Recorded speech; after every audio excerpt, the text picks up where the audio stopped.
және телекоммуникациялық желілерін пайдалана отырып,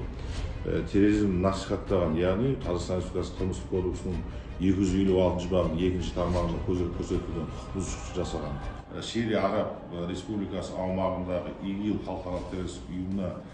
қарасты Катиба Таухид валь Джихад жамағатының содырларына өз тарапынан қаржылық қызметтер көрсетіп, Қазақстан Республикасы қылмыстық кодексінің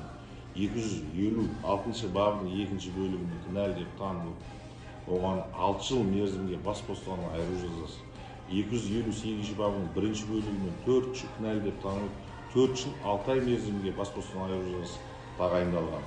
Сонымен қатар Қазақстан Республикасы қылмыстық кодексінің 58 бабының 3 бөлігіне сәйкес, онша қатаң емес жазаны неғұрлым қатаң жазаға сіңіру арқылы Ташметовке түпкілікті 6 жыл мерзімге бас бостандығынан айыру жазасы тағайындалды.